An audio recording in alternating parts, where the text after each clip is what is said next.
So when you're going through that training process with your athletes, how important is it to look at mindset, and do you do any training, any coaching through mindset with your athletes?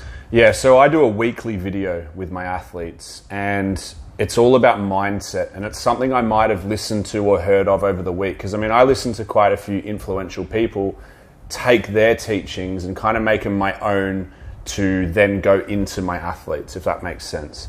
And I think the biggest thing, like we were talking about before, is like stress management. And if I can get my athletes focused on things that take away from stresses, their physique will end up flourishing a hell of a lot more, because you know, when you're stressed, obviously, you know, you release cortisol, and when you're very lean, your body can change in an instant. So if a stressful situation happens, you can sort of get a little bit of water and you look down and you're like, what happened to my abs? So I try and, like, there was one the other day I did, and I said to my athletes, sum up in one word what winning is to you. And then that gets them focused on, you know, important things about what's going to get them ahead, and it stops them focusing on shit that doesn't matter, like people talking crap behind your back. So that's something that I really implement with my guys, and I try and do something new every single week. So I jot that down and sort of plan that, because I find it very important. And the game is much more than just chicken and rice. You know? So I think there's a lot more to it, and you know, understand those layers the more you get ahead and go through it. So you're just kind of putting the blinkers on, removing distractions, getting them to focus on what's within their control. What's within their control, but what's also going to get them ahead. You know? So I think that's really, really important to know.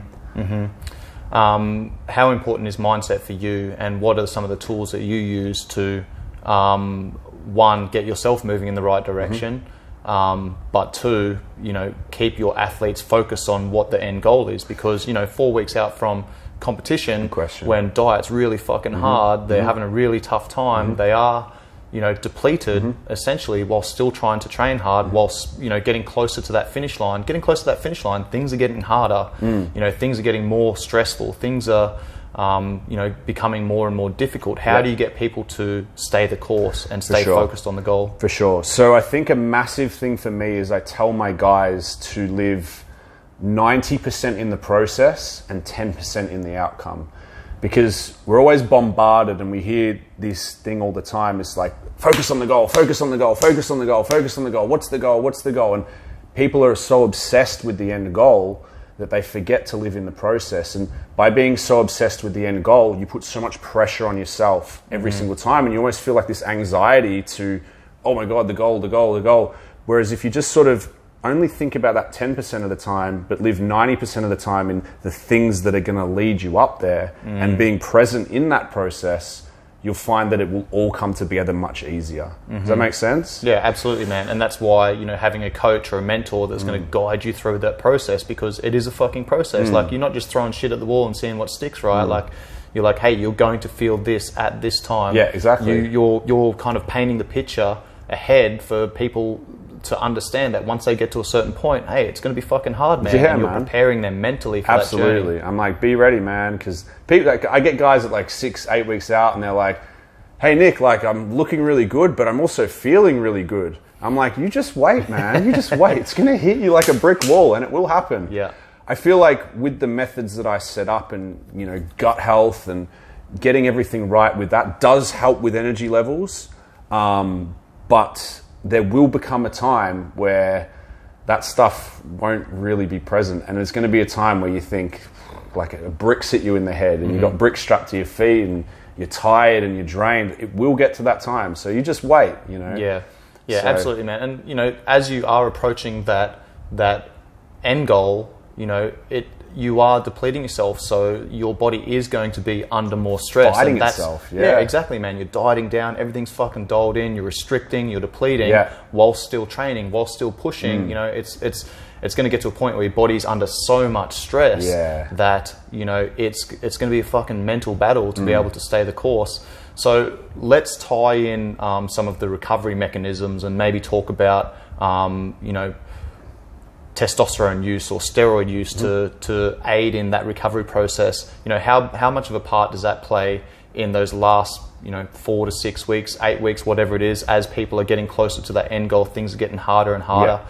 How does that all tie in? Sure. So, like we said before, you are not permitted to use steroids unless you've got everything else in order. Because you see guys that tend to just think, oh, it's all steroids, it's all steroids. Well, it's not, because the body is like a cake. And, if all your diet, your training, your health supplements, everything outside of that is the cake. Then there's the icing. The steroids are just the sprinkles on top. So if you haven't got it, you wouldn't just eat sprinkles. Unless you're a psychopath. Unless you're a weirdo. But you'd eat the cake with sprinkles. So you've got to have everything else in order before you do that. And what happens is people think the opposite, and they look shit for it. They feel shit, they perform shit, because they're not doing the things outside of that to get there. So do not use performance-enhancing drugs unless you've got everything else outside of that dialed in, because you're just wasting your time. And you'll ruin your health for it. And then for the people that are sort of using steroids, you want to get, the maximum from the minimum usage. Especially in the bodybuilding game, we're sort of surrounded by people that are like, yeah, jab this, take this, take this, take this. And they're taking 10 times the amount too much. And they're getting less results than the guy that's taking 10 times less than them. Do you think the people that are taking more than what's necessary, they're using that as a crutch because they don't have those other things dialed in? Yes. Okay. Yes, I think so, yes. But what people got to understand is using these crazy amounts of gear will not aid in better results. It'll aid in more side effects. And when you get more side effects, you tend to feel worse, which then takes away from your performance. You get sluggish and you don't perform as well, so your physique doesn't develop as well. Which affects your mindset. Which affects pretty much everything, and it's pretty much a downhill spiral. And I've seen it a lot of times. I get a lot of guys come to me and, on my questionnaire form, it's like, are you natural enhanced? And if you are enhanced, what have you used? And some of the things I've seen, it doesn't surprise me. But it's like, and then I tell them to take like half that amount, and they're like, oh, are you sure? I'm like, look, you sign up to work with me. I've seen this a million times. Do this. And and then 4 or 5 weeks later, they're like, this is the best I've ever looked. It's the best I've ever felt, the best I've ever looked.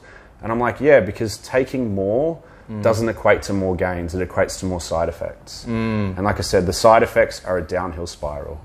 That's a great point, man. I know that if I've got a headache, I can take 2 Pandine Forte. Right? Taking 10 doesn't give me better results. That's a very good analogy. That is a good analogy. And so get the minimum from the maximum. Look after your health, because if you don't look after your health, your gains will suffer. I know people that bury their head in the sand and say, I don't want to get my health checks. I don't want to get my health checks, but I'll take all this stuff that Bob at the gym told me to take. And they think, it's just health, whatever. I get that. Okay, you can think like that. I don't care. But what if I told you, if you don't get your health markers right, your gains will suffer?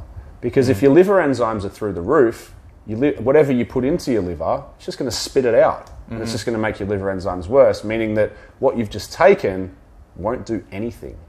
So it's just a fucking expensive supplement. Yeah, pretty much, man. It's just an expensive piece of toxicity that you're putting into your body for no benefit whatsoever. So it's one of those people that think getting your health markers right you're not really bothered by it, then get bothered by it, because you're going to lose gains because of it.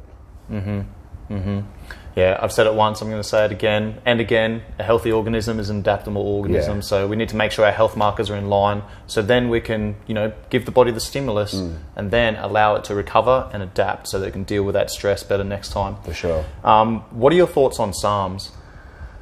I don't have anyone using SARMs that I work with. I've come across quite a few people in my experience that have used them, and I've sort of watched them and what they do. I've found that taking SARMs gives you a very quick initial response of like, you feel big, you feel full, you feel strong. But what I found is it's just water retention. No one's really getting benefits from it. And then the moment they stop using it, they lose everything that they may have gained, and they're like, oh. And that just goes to show. Whereas I feel as though proper performance enhancing drugs give you a longer lasting effect and will give you sort of and it's been around for a long time. Been around a long studied, time, tried and tested. Yeah. Whereas SARMs are this new thing on the block, and everyone's looking for the next revolutionary thing. Just for the audience as well, SARMs are selective androgen receptor modulators. So it attaches to certain receptors in the cell to produce a specific response. Yeah. I've personally, from my experience, I've seen more side effects than benefits from it. I've seen people get oily skin, pimples, things like that. People that aren't even receptible in their genetics to get that. And they get sort of, like I said, a water retention response, which they think is like, oh, I feel big, I feel strong. But like I said, when they stop using it, then it all disappears. Gotcha. And so I'm not a big fan of it. I don't have anybody using it.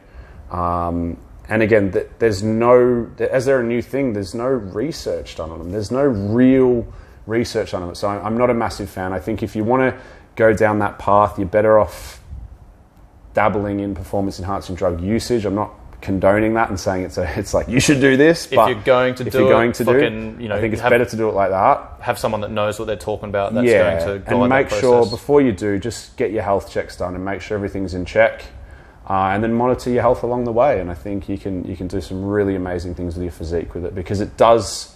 They speed up recovery. That's the main processes, and they'll speed up recovery between sets. They'll speed up recovery, after training, and they'll keep you fuller and stronger for longer because the recovery process is sped up. Yeah, that's. But awesome. In saying that, I've had a lot of natural guys win untested shows. So don't think if you are a physique athlete that it's like the be all and end all is steroids, because it's not.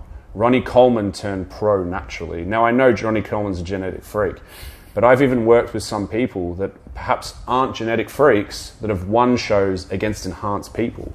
So it's all the other things first that you really, really need to dial in before you even think about going down the path of performance enhancing drugs. Last question. What are your thoughts on having, like the Olympics have just finished, right? What are your thoughts on having non-tested Olympics? This could be a wormhole that we dive in. I think it would be amazing in a sense of, like, if we were to look at baseball back in the day. Yeah. They used to have, everyone was jacked and they're all on steroids and they're hitting home runs out the park. That's what people want to see, bro. That's what people want to see. And then they tested them all and banned them all. And then no one was using it anymore and they didn't anymore. And the ratings went down. Yeah. So it's tough because I know Olympic athletes at the top of their sport, and I know that, like, I personally know people like that, and I know that they're so hungry and desperate to win gold that if they were to, if I said to them, take this steroid, but it's going to kill you in 5 years, but I promise you you'll win a gold medal, more than 50% would take it. And that's scary. Yep. Do you know what I mean? So I think there was actually a study on that, man. Yeah. And it was like 70 to 80% that's of people what I mean. said they would. They would if it killed them. Yeah. So I think that it should always be tested because of things like that.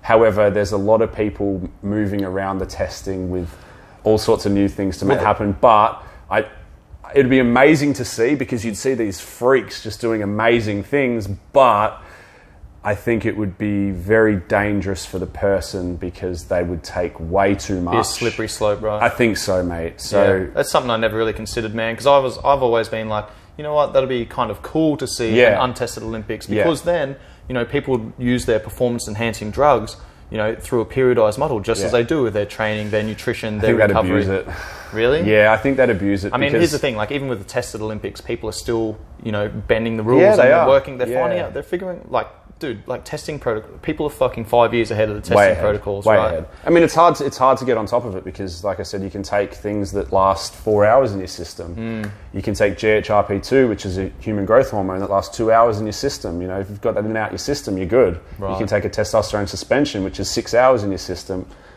If you're not getting tested every 6 hours, then you kind of get away with it, So I don't know what they're doing, if they're doing it, but yeah, like I said, an untested Olympics would be amazing to see, but I think it'd be very dangerous for the athlete because of the way these people are wired. Yeah, I think it's not a good mix for them.